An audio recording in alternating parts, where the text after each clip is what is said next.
ക്രൂശിക്കപ്പെട്ട ക്രിസ്തുവിനെ പ്രസംഗിക്കുന്നു. ദൈവ തിരുനാമത്തിന് മഹത്വം ഉണ്ടാകട്ടെ. യോശുവയുടെ പുസ്തകം 1-ാം അധ്യായം 9-ാം വാക്യം നമുക്ക് വായിച്ച് കേൾക്കാം.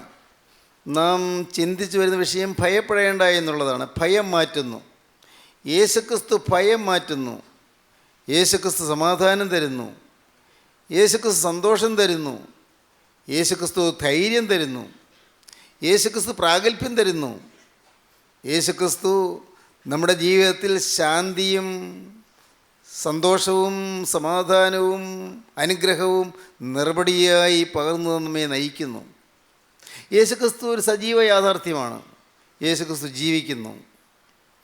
നാം ഓരോരുത്തരും ഇപ്പോൾ ഈ ഭൂമിയിൽ ജീവനോടിരുന്നത് കേൾക്കുന്നത് പോലെ നമ്മുടെ അരികത്ത് യേശുക്രിസ്തു നിൽക്കുന്നു. ക്രിസ്തു ജീവിക്കുന്നു. അതൊരു യാഥാർത്ഥ്യമാണ്. യേശുക്രിസ്തു പറയുന്നു, യോശുവ 1:9, നിന്റെ ദൈവമായ യഹോവ നീ പോകുന്നിടത്തൊക്കെയും നിന്നോടുകൂടെ ഉള്ളതുകൊണ്ട് ഉറപ്പും ധൈര്യവുമുള്ളവനായിരിക്കുക. ഭയപ്പെടരുത്, ഭ്രമിക്കുകയും അരുത് എന്ന് ഞാൻ നിന്നോട് കൽപ്പിച്ചുവല്ലോ. ഭയപ്പെടരുത്, ഭ്രമിക്കുകയും അരുത് എന്ന് ഞാൻ നിന്നോട് കൽപ്പിച്ചുവല്ലോ. ഭയപ്പെടരുത്, ഭയപ്പെടേണ്ട, ഭയപ്പെടരുത്. കാരണം എന്താണ് ഭയപ്പെടാതിരിക്കാൻ കാരണം? നിന്റെ ദൈവമായ യഹോവ നീ പോകുന്നിടത്തൊക്കെയും നിന്നോടുകൂടെ ഉള്ളതുകൊണ്ട് ഉറപ്പും ധൈര്യമുള്ളവനായിരിക്കുക. ഭയപ്പെടരുത്, ഭ്രമിക്കുകയും അരുത്. 600,000 പേരായി പുറപ്പെട്ട ഒരു വലിയ സമൂഹം. എന്തൊരു വലിയ ജനസമൂഹമാണ്! 6 ലക്ഷം പേരെന്ന് പറഞ്ഞാൽ നിസ്സാരമാണോ?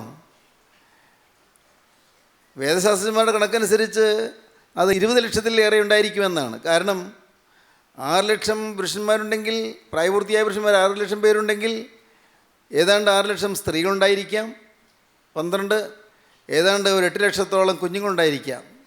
20 ലക്ഷത്തോളം ജനം. ചെറുതാണോ? ഈ വലിയ കൂട്ടമൊക്കെയും ഇങ്ങനെ നീങ്ങുകയാണ് സീനായി മരുഭൂമിയിൽ കൂടി. അങ്ങ് ഈജിപ്തിൽ നിന്ന് പുറപ്പെട്ട ജനം ചെങ്കടൽ കടന്ന് ഒരു ജനസമൂഹമായി അങ്ങനെ നീങ്ങിക്കൊണ്ടിരിക്കുകയാണ്. ഈ ജനത്തെ സ്വർഗത്തിലെ ദൈവമാണ് പുറപ്പെടുവിച്ചത്. ഈ ജനത്തെ ജീവനുള്ള ദൈവത്തിൻ്റെ പ്രവാചകനായ മോശയുടെ കരങ്ങളിൽ കൂടിയാണ് ദൈവം പ്രവർത്തിച്ച് അവരെ പുറപ്പെടുവിച്ചത്. മോശയെ ദൈവം മുൻനിർത്തി മോശയെ തൻ്റെ വേല ഫലമേൽപ്പിച്ച് മോശയിൽ കൂടി ജനത്തെ നയിച്ചുകൊണ്ട് പോവുകയായിരുന്നു. അന്നെല്ലാം മോശയ്ക്ക് സഹായിയായി അഹരോനുണ്ടായിരുന്നു. എന്നാൽ പിന്നിൽ നിന്ന് മോശയ്ക്ക് സഹായം കൊടുത്തുകൊണ്ട് യോശുവ ഉണ്ടായിരുന്നു. വേറെ ആൾ കൂടി ഉണ്ടായിരുന്നു, കാലേബ്. മരുഭൂമിയിൽ കൂടി 40 വർഷമാണ് അവർ സഞ്ചരിച്ചത്. എന്ത് ഭാരമേറിയ ജീവിതമായിരുന്നു!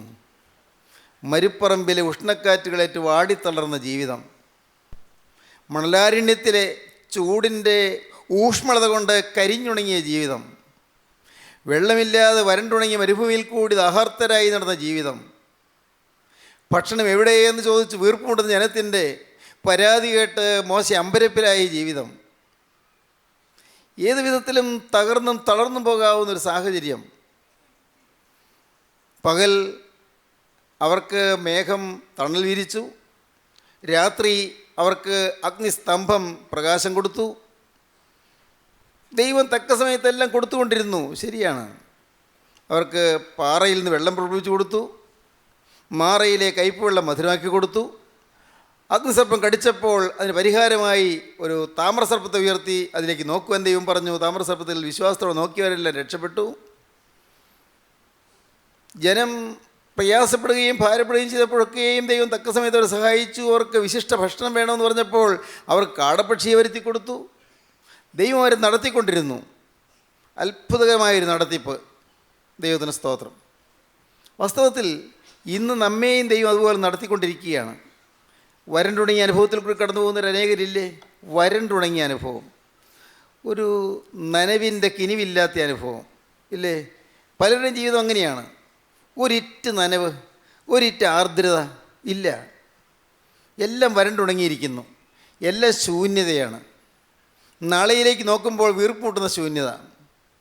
എങ്ങനെ ജീവിക്കും? എങ്ങനെ നാളത്തെ ദിവസത്തെ ഞാൻ അഭിമുഖീകരിക്കും? എങ്ങനെ ഈ പ്രശ്നത്തെ ഞാൻ നേരിടും?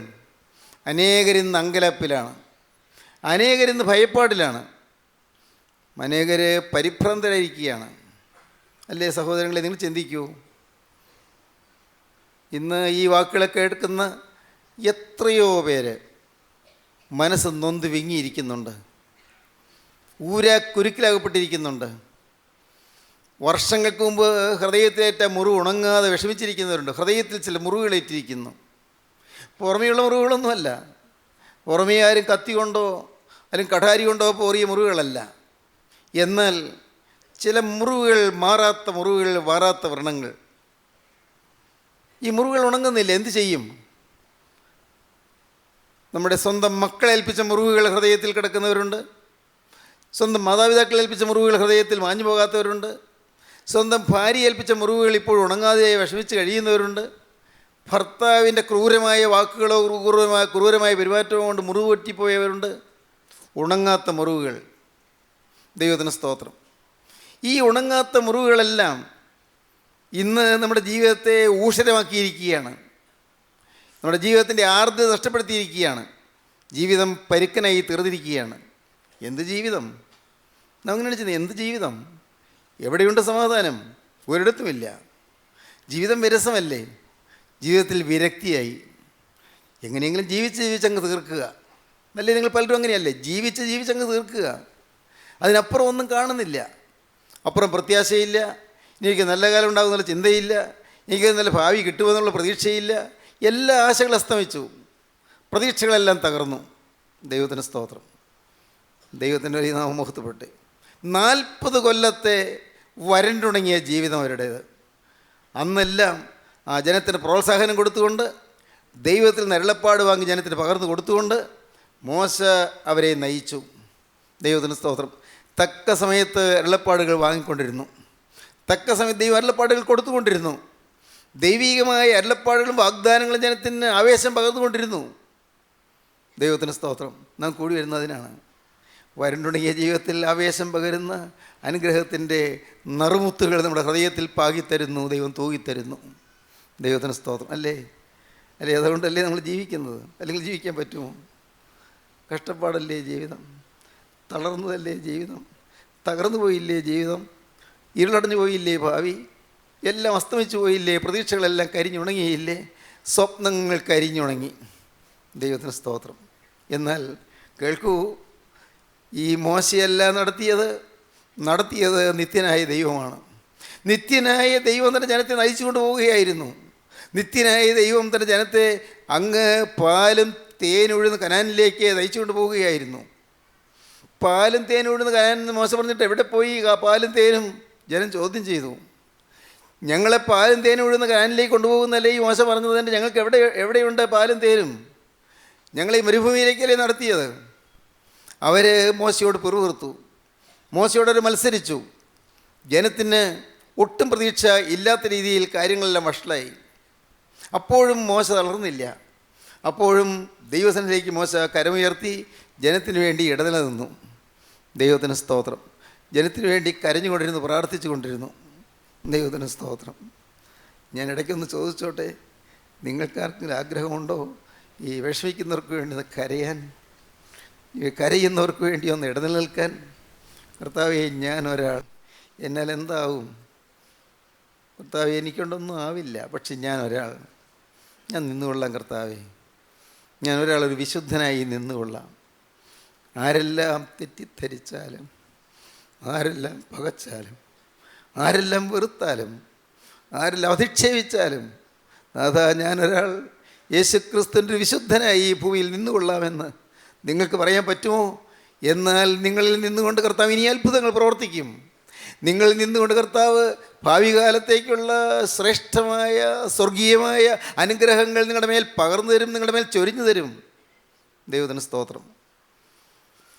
മോശ ദൈവസന്നിധിയിൽ വിശ്വസ്തയോടെ നിന്നു. ഞാനൊരു സംഭവം ഒരു കവിതയുടെ ശീലുകളിൽ നിന്ന് കേട്ടിട്ടുണ്ട്. പക്ഷേ ഞാൻ തന്നെ നിങ്ങളോട് പറഞ്ഞിട്ടുണ്ടായിരിക്കും. സൂര്യഭഗവാൻ എല്ലാവരെയും കൂട്ടി വിളിച്ചു ചേർത്തു. എല്ലാ ജീവജാലങ്ങളും സൂര്യൻ്റെ അടുക്കൽ ഒഴിച്ചു കൂടി. സൂര്യൻ പറഞ്ഞു, കൂട്ടരെ, ഞാൻ വളരെ ക്ഷീണിച്ചു പോയല്ലോ. ഇനി കുറച്ച് നേരത്തേക്ക് നിങ്ങൾ ആരെങ്കിലും ഒന്ന് മുന്നോട്ട് വന്ന് എനിക്ക് ഒന്ന് വിശ്രമം തരാൻ, ഈ ഭൂമിയെ പ്രകാശിപ്പിക്കാൻ ആരെങ്കിലും സഹായിക്കാമോ? ആർക്ക് സാധിക്കും? സൂര്യൻ ചെയ്യുന്ന വേല ചെയ്യാൻ ആർക്ക് സാധിക്കും? ആരും വന്നില്ല. സകല ജീവജാലങ്ങൾ ഒന്നിച്ച് കൂടിയിരിക്കുകയാണ്. പ്രകൃതിയിലെ ജീവജാലങ്ങളെല്ലാം വന്ന് കൂടിയപ്പോൾ സൂര്യൻ പിന്നെയും പറഞ്ഞു, നിങ്ങൾ ആരെങ്കിലും ഒന്ന് മുന്നോട്ട് വരൂ, ഈ ഭൂമിയെ പ്രകാശമാനമാക്കൂ. ഞാൻ ഉടനെ വരാം, അധികം താമസിയാതെ ഞാൻ വരാം, ഞാൻ വന്നു ജോലി ഏറ്റെടുത്തുകൊള്ളാം, അതുവരെ കുറേ നേരത്തേക്ക്. ദൈവത്തിന് സ്തോത്രം. സൂര്യൻ്റെ ഈ അഭ്യർത്ഥന കേട്ട് കുറേ നേരം ജീവജാലങ്ങൾ മൗനമായി ഇരുന്നു എന്നാണ് കവിതയിലെ ഭാവന. ഒടുക്കം ഒരു മിന്നാവനങ്ങ് പറന്നു വന്നു. മിന്നാവനങ്ങ് വന്ന് കൂപ്പയ്യോട് പറഞ്ഞു, ഭഗവാനെ, എനിക്ക് അങ്ങേപ്പോലെ വെളിച്ചമുണ്ടാക്കാനുള്ള കഴിവില്ല. എനിക്കൊരു അല്പം വെളിച്ചമുണ്ട്, ഒരല്പം, ഒരിറ്റ് വെളിച്ചമുണ്ട്, ഒരു തുള്ളി വെളിച്ചം. അതുകൊണ്ട് ഞാൻ പറന്നു നടക്കാം, ഒരു ചെറിയ ചുറ്റുവട്ടത്തിൽ ഞാൻ പറന്നു നടക്കാം. എന്നെക്കൊണ്ടതല്ലേ പറ്റൂ. അപ്പോൾ ഈ രാത്രി മുഴുവനും ഞാൻ ആ ചെറിയ വെളിച്ചവുമായി ഞാൻ പറന്നു നടക്കാം. ടാഗോറിൻ്റെ ഒരു ഭാവനാപരമായൊരു കവിതയാണത്. നല്ല ഭാവനാ സുരഭിലമായ കവിത. സ്നേഹിതരെ, നിങ്ങൾ വിശ്വസിക്കൂ, നിങ്ങൾക്കൊരു ചെറിയ വെളിച്ചം, ഒരല്പം വെളിച്ചം, ക്രിസ്തുവിൽ നീ വെളിച്ചം ഉൾക്കൊണ്ടുകൊണ്ട് നിങ്ങൾക്ക് പറന്നു നടക്കാമോ? അത്ര വരുത്തും നമ്മളെക്കൊണ്ട് സാധിക്കില്ല. ഞാനങ്ങനെ ചിന്തിക്കുന്നത്. മഹാന്മാരായ പലർക്കും സാധിക്കുന്ന പോലെ നമുക്ക് സാധിക്കില്ല. പണ്ഡിതന്മാരായ പലർക്കും സാധിക്കുന്ന പോലെ നമുക്ക് സാധിക്കില്ല. ഭക്തന്മാരായ പലർക്കും സാധിക്കുന്ന പോലെ നമുക്ക് സാധിക്കില്ല. പക്ഷേ യേശു തമ്പുരാൻ ദാനമായി തന്ന ഒരിറ്റ് വെളിച്ചം, യേശു ക്രിസ്തു നമ്മോട് കരുണ തോന്നി സൗജന്യമായി പകർന്നു തന്ന ഒരിറ്റ് വെളിച്ചം, ആ വെളിച്ചവുമായി നമുക്ക് പറന്നു നടക്കാൻ പറ്റുമോ? കർത്താവ്, ഉള്ള കാലം, നീ എനിക്ക് ആയുസ് തരുന്ന കാലം, നിനക്ക് വേണ്ടി നിൻ്റെ വെളിച്ചവും പേറി ഞാൻ നടന്നു കൊള്ളാം. ഹല്ലേലൂയ, ദൈവത്തിന് സ്തോത്രം. പ്രിയപ്പെട്ടവരെ, മോശ ദൈവത്തിൽ വിശ്വസ്തനായി നിന്നു. 120 വയസ്സായി മോശയ്ക്ക്. 120 വയസ്സ്. ആദ്യത്തെ 40 കൊല്ലം മിസ്രയീം കൊട്ടാരത്തിൽ, പിന്നത്തെ 40 കൊല്ലം അമ്മായിമ്മനായി യിത്രോവിൻ്റെ ആടുകൾ നോക്കിക്കൊണ്ട് സീനായ് മലയുടെ ചെരുവിൽ, പിന്നത്തെ 40 കൊല്ലം സീനായ് മരുഭൂമിയിൽ കൂടി ജനത്തെ നടത്തിക്കൊണ്ട്. ഈ ഒടുവിലത്തെ 40 കൊല്ലം തീരാൻ പോവുക. 120 വയസ്സായി. ദൈവം പറഞ്ഞു, നിൻ്റെ ശുശ്രൂഷ അവസാനിക്കുകയാണ്, നിനക്ക് വിട പറയാം, നീ ഇതിൻ്റെ വേല നിർത്തി നിനക്ക് പിൻവാങ്ങാം. ദൈവത്തിന് സ്തോത്രം. നോക്കൂ, വളരെ മനോഹരമാണ് രംഗം. ആവർത്തന പുസ്തകം 33 അധ്യായം വായിക്കുമ്പോൾ നാം അങ്ങ് രോമാഞ്ചം കൊണ്ടുപോകും. നെബോ പർവ്വതത്തിൻ്റെ മുകളിലേക്ക്, പിസ്ഗായുടെ കൊടുമുടിയുടെ ഉയരങ്ങളിലേക്ക് മോശയെ കൂട്ടിക്കൊണ്ട് ദൈവം നടന്നുപോയി. നിത്യനായ ദൈവം ഭൂമിയിലേക്ക് ഇറങ്ങി വന്നതിൻ്റെ വിശുദ്ധനായ ദൈവദാസനെ കൂട്ടിക്കൊണ്ട് ദൈവം പിസ്ഗായുടെ മുകളിൽ കൂടി നടക്കുകയാണ്. നെബോ പർവ്വതത്തിൻ്റെ ഉയരങ്ങളിൽ കൂടി നടക്കുകയാണ്. ദൈവത്തിന് സ്തോത്രം. ദൈവത്തോട് ചേർന്ന് മോശയും നടക്കുകയാണ്. മോശ പറഞ്ഞ, കർത്താവ്, എനിക്കൊരു ചെറിയ ആഗ്രഹം ഉണ്ടായിരുന്നു, ചെറിയൊരാഗ്രഹം. എനിക്ക് കനാനിൽ നിന്ന് കാല് കുത്തിയിട്ട്, പാലും തേനൊഴുകുന്ന കനാൻ ദേശത്തെ ഒന്ന് കാല് കുത്തിയിട്ട് കടന്നു പോയാൽ കൊള്ളാമെന്നുണ്ടായിരുന്നു. വേണ്ട, ആഗ്രഹം സാധിക്കുകയില്ല, ആഗ്രഹം സാധിക്കുകയില്ല. നിനക്ക് വേണമെങ്കിൽ ഈ നെബോയുടെ ഉയരത്തിൽ നിന്നുകൊണ്ട്, ഈ പർവ്വതത്തിൻ്റെ പിസ്ഗായുടെ ചെരുവിൽ നിന്നുകൊണ്ട് നിനക്ക് വേണമെങ്കിൽ യോർദാനപ്പുറമുള്ള കനാൻ നോക്കിക്കാണാം. സ്തോത്രം. നോക്കി കണ്ടുകൊള്ളൂ. വിശാലതയിലേക്ക് നോക്കി നിനക്ക് കാണാം. ക്രാന്തദർശിയായി നിനക്ക് നോക്കിക്കാണാം. അപ്പുറം നോക്കിക്കാണാം. നീ ആ നെബോയുടെ മലമുകളിൽ കയറി പിസ്ഗായുടെ ചെരുവിൽ നിന്നുകൊണ്ട് കനാൻ നീ ഒന്ന് എങ്ങി നോക്കി കാണുക. ദൈവത്തിന് സ്തോത്രം. ദൈവത്തിൻ്റെ വലിയ നാമം മഹത്വപ്പെടട്ടെ. സ്നേഹിതരെ, നമുക്കിന്ന് ഈ ഭൂമിയിലെ ജീവിതകാലത്ത് അക്കരയിലേക്ക് നോക്കി പലതും കാണാനുണ്ട്. നമുക്ക് വേണ്ടി ഒരുക്കുന്ന സ്വർഗീയ കൂടാരങ്ങൾ, നമുക്ക് വേണ്ടി ഒരുക്കുന്ന സ്വർഗീയ ഭവനങ്ങൾ. എൻ്റെ പിതാവിൻ്റെ ഭവനത്തിൽ അനേകം സ്ഥലങ്ങളുണ്ട്, അനേകം വാസസ്ഥലങ്ങളുണ്ട്. ഇല്ലെങ്കിൽ ഞാൻ നിങ്ങളോട് പറയുമായിരുന്നു. എൻ്റെ പിതാവിൻ്റെ ഭവനത്തിൽ അനേകം വാസസ്ഥലങ്ങളുണ്ട്, ഇല്ലെങ്കിൽ ഞാൻ നിങ്ങളോട് പറയുമായിരുന്നു. ഞാൻ നിങ്ങൾക്ക് സ്ഥലം ഒരുക്കുവാൻ പോകുന്നു, ഞാൻ നിങ്ങൾക്ക് ഭവനം പണിയാൻ പോകുന്നു. ഞാൻ പോയി സ്ഥലം ഒരുക്കിയാൽ ഞാൻ പിന്നെയും വന്ന് നിങ്ങളെ എൻ്റെ അടുക്കൽ ചേർത്തുകൊള്ളും. ദൈവത്തിന് സ്തോത്രം. എങ്ങനെ? ഞാൻ ഇരിക്കുന്നിടത്ത് നിങ്ങൾ ഇരിക്കേണ്ടതിന് നിങ്ങൾ എൻ്റെ അടുക്കൽ ചേർത്തുകൊള്ളും. ദൈവത്തിന് സ്തോത്രം. യേശു ക്രിസ്തു ഇരിക്കുന്നിടത്ത് ഈ പാവപ്പെട്ട നാം ഇരിക്കുകയോ? ഞാൻ ഇരിക്കുന്നിടത്ത് നിങ്ങൾ ഇരിക്കേണ്ടതിന് പിന്നെയും വന്ന് നിങ്ങൾ എൻ്റെ അടുക്കൽ ചേർത്തുകൊള്ളും. ഈ ഭൂമിയിൽ ഒരു വാടക വീട്ടിലായിരിക്കും കിടക്കുന്നത്, ഈ ഭൂമിയിൽ ഒരു ചെറ്റപ്പുരയിലായിരിക്കും കിടക്കുന്നത്, ഈ ഭൂമിയിൽ ചാണകം മെഴുകിയ തറയിലായിരിക്കും കിടക്കുന്നത്, ഈ ഭൂമിയിൽ കീറപ്പായിലായിരിക്കും കിടക്കുന്നത്. ദൈവത്തിന് സ്തോത്രം. ഈ ഭൂമിയിൽ സ്വന്തമായി അധികം സ്ഥലങ്ങളൊന്നും ഉണ്ടായിരിക്കുകയില്ല. സ്വന്തമായ പാർപ്പിട സൗകര്യം ഉണ്ടായിരിക്കുകയില്ല. എന്നാൽ കർത്താവ് പറയുന്നു, മോളെ നിനക്ക് വേണ്ടി, മോനെ നിനക്ക് വേണ്ടി ഇതാ ഒരു ശാശ്വത ഭവനം ഒരുക്കുന്നുണ്ട്. ആരും ഇതുവരെയും കണ്ടിട്ടില്ലാത്ത, ഒരു കണ്ണും കണ്ടിട്ടില്ലാത്തത്, ഒരു ചെവിയും കേട്ടിട്ടില്ലാത്തത്, ഒരു മനുഷ്യനെ നിരൂപിച്ചിട്ടില്ലാത്തതുമായ ഒരു സ്വർഗീയ വാസസ്ഥാനം നിനക്ക് വേണ്ടി ഞാൻ ഒരുക്കുന്നുണ്ട്. ഞാൻ നിങ്ങൾക്ക് ഭവനം പണിയാൻ പോകുന്നു. ഞാൻ പോയി നിങ്ങൾക്ക് സ്ഥലമൊരുക്കിയാൽ ഞാൻ ഇരിക്കുന്നിടത്ത് നിങ്ങൾ ഇരിക്കേണ്ടതിന് പിന്നെയും വന്ന് നിങ്ങളെ എൻ്റെ അടുക്കൽ ചേർത്തുകൊള്ളും. ദൈവത്തിന് സ്തോത്രം. വിശ്വസിക്കൂ, നമുക്ക് വേണ്ടി നമ്മുടെ നാഥൻ ഭവനം ഒരുക്കിക്കൊണ്ടിരിക്കുകയാണ്. നമുക്ക് വേണ്ടി കർത്താവായ യേശുക്രിസ്തു സ്വർഗീയ കൂടാരം പണിതുകൊണ്ടിരിക്കുകയാണ്.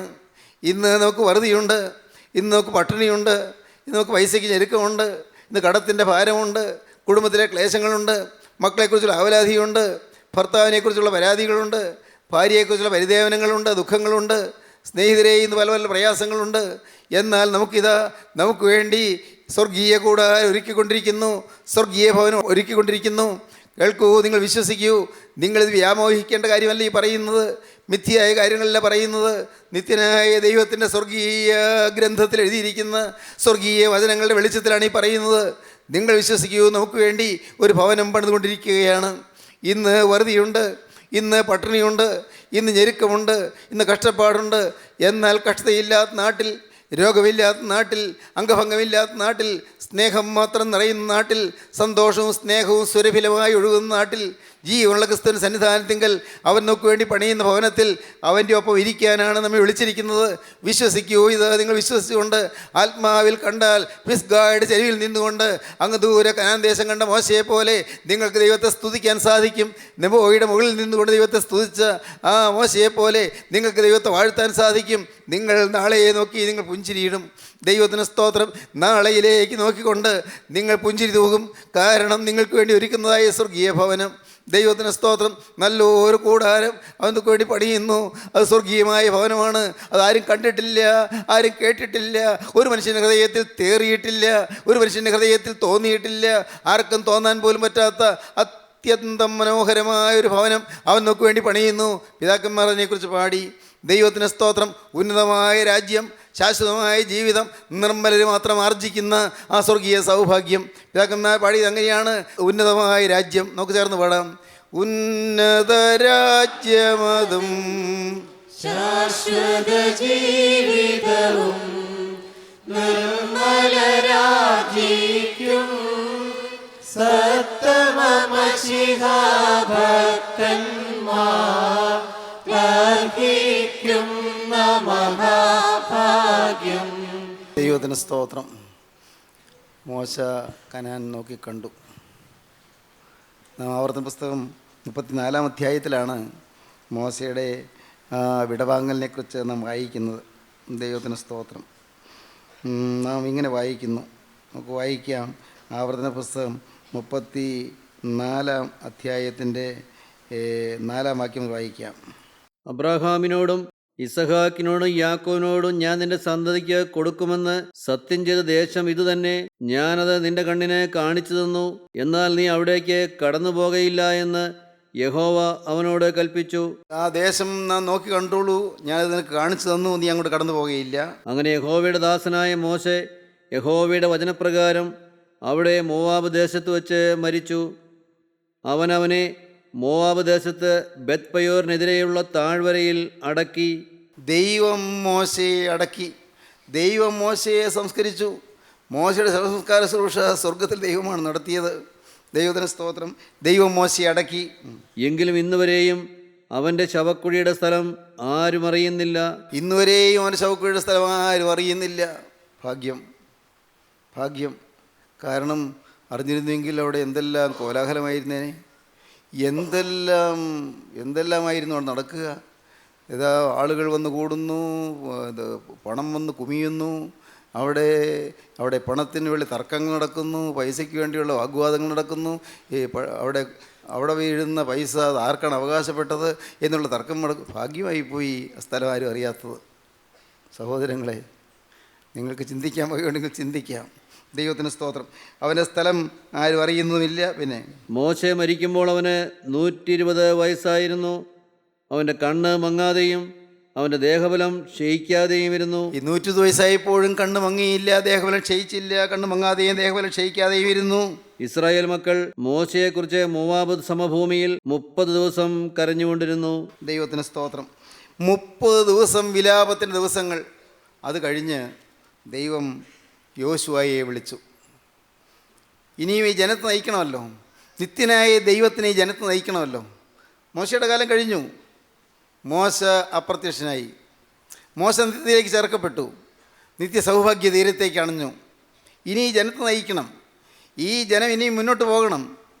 ഈ യോർദാനാറ് കടക്കണം, കനാനിൽ പ്രവേശിക്കണം. കനാനിലെ ഹിവ്യര്, യബൂസ്യര്, കനാന്യര്, ഫെലിസ്ത്യര്, മിദ്യാന്യര്, അമാലേക്കര്, അമ്മോന്യര് എന്നിങ്ങനെയുള്ളതായ അനേകം പ്രജാതികളുടെ കയ്യിലിരിക്കുന്ന ദേശം കൈവശമാക്കണം. ഇതെല്ലാം നടക്കാനിരിക്കുന്ന കാര്യങ്ങളാണ്.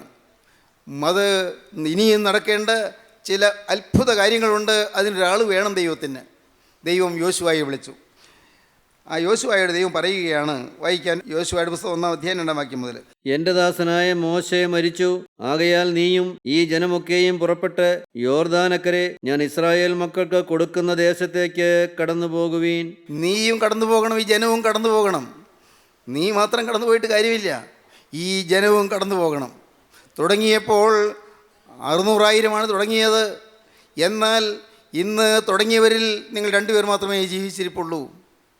600,000 പേരിൽ ബാക്കി എല്ലാവരും മരിച്ചു. യോശുവയും കാലേബും ഒഴികെ ബാക്കി എല്ലാവരും മരിച്ചിരിക്കുന്നു. പക്ഷേ ഇന്ന് ജനം ഏറെയേറെ വർദ്ധിച്ചിരിക്കുന്നു. ജനം കൂടുതൽ വർദ്ധിച്ചിരിക്കുന്നു. ഈ ജനത്തെ അപ്പുറത്തേക്ക് കടത്തിക്കൊണ്ട് പോകണം. ഈ ജനത്തിൻ്റെ പിതാക്കന്മാരോട് ഞാൻ ചെയ്ത വാഗ്ദത്തം നിറവേറ്റണം. തലമുറ മാറിപ്പോയാലും എൻ്റെ വാഗ്ദത്തം നിറവേറുകയില്ല. നിത്യനായ ദൈവം പറയുകയാണ്, തലമുറ മാറിപ്പോകും, അപ്പൻ മരിച്ചു പോകും, അമ്മ മരിച്ചു പോകും, പക്ഷേ സ്വർഗത്തെ ദൈവം മരിക്കുകയില്ല. വിശുദ്ധന്മാർ കടന്നു പോകും, പക്ഷേ പരിശുദ്ധാത്മാവ് മരിക്കുകയില്ല. പ്രിയപ്പെട്ടവരെ, മറക്കരുത്. ദൈവത്തിന് സ്തോത്രം. ഈ ജനം മുന്നോട്ട് പോകേണ്ടതാണ്. ഈ ജനം ഇനിയും അക്കരെ കടക്കേണ്ടതാണ്. ജനം യോർദാൻ കടന്നു പോകേണ്ടവരാണ്. ഈ ജനം മനോഹരമായ പാലും തേനും ഒഴുകുന്ന കനാൻ ദേശത്ത് എത്തേണ്ടതാണ്. ആ ദേശം കൈവശമാക്കേണ്ടതാണ്. ദൈവം ഒരുക്കിയിരിക്കുന്ന ദേശത്ത് എത്തേണ്ടതാണ്. അതിന് ജനത്തെ അതിലേക്ക് നയിക്കണം. ദൈവത്തിന് സ്തോത്രം. സ്നേഹിതരെ, നിങ്ങളോട് ഞാൻ സ്നേഹത്തോടെ ചോദിക്കട്ടെ, നിങ്ങൾക്ക് ദൈവത്തോട് പറയാൻ പറ്റുമോ? കർത്താവേ, എന്നാലാവത് ഞാൻ ചെയ്തു കൊള്ളാം. നാഥ, നിൻ്റെ വേല ചെയ്യുവാൻ ഞാനിതാ വരുന്നു. നിൻ്റെ വേലക്കാരനാകാൻ ഞാനിതാ വരുന്നു. ഇവിടെ അനേകം കുഞ്ഞുങ്ങളിരിക്കുന്ന ഞാൻ കാണുന്നു. ഈ കുഞ്ഞുങ്ങൾ ഓരോരുത്തരും ഭാവിയുടെ മോഹന വാഗ്ദാനങ്ങളാണ്. ഈ കുഞ്ഞുങ്ങൾ ഭാവിയുടെ ശോഭന പ്രതീക്ഷകളാണ്. ഈ കുഞ്ഞുങ്ങൾ കർത്താവിന് വേണ്ടി അധ്വാനിക്കേണ്ടവരാണ്. ഈ കുഞ്ഞുങ്ങൾ കർത്താവിന് വേണ്ടി വേലക്കാരാകേണ്ടവരാണ്. ദൈവത്തിന് സ്തോത്രം. കർത്താവിന് വേണ്ടി അധ്വാനിക്കേണ്ടവരാണ്.